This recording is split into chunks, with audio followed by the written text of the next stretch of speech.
চুলাতে, তার মাথার ভিতরে যত চুল আছে, নিয়ত যদি হয় আমার স্বামী আমার উপরে খুশি হবে, আমার চুলের বেনি দেখবে আমার স্বামী আমার উপরে খুশি হবে, এই নিয়ত যদি হয়, নবী হাদিসের ভিতরে বলে সেই মেয়েটার মাথায় যত চুল কতগুলো নেকি তার আমল নামায় লেখা দেওয়া হয়, কতগুলো গুনাহ মাফ করে দেওয়া হয়। বলেন সুবহানাল্লাহ।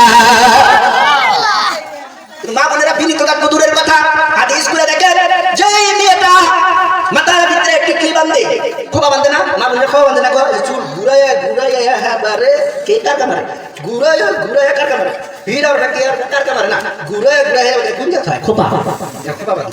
হাদিসের ভিতরে বলা হয়েছে যে মেয়েটা খোপা বাঁধলো কেউ জাহান্নামে যাবে, তার স্বামীকে টাইলা নিয়ে যাবে। না না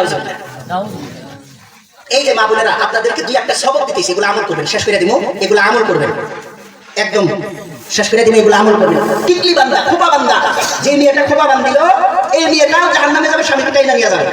নিকাহ হওয়ার আগে যদি খোপা বান্ধে, বাপ যদি সাবধান না করে, মিয়া বাপকে টানবে জাহান্নামে। খোপা বান্ধাটা বহুত বড় অপরাধ। হাদিসের ভিতরে আসছে যে খোপা যে বান্ধিল, খোপার ভিতরে শয়তান বসে তাকে কুমন্ত্রণা দিতে থাকে। মেয়েদের জন্য খোপা বান্ধা হারাম, মুসলমান মেয়েদের জন্য খোপা বান্ধা হারাম, এটা গায়ে মুসলিমরা বান্ধে।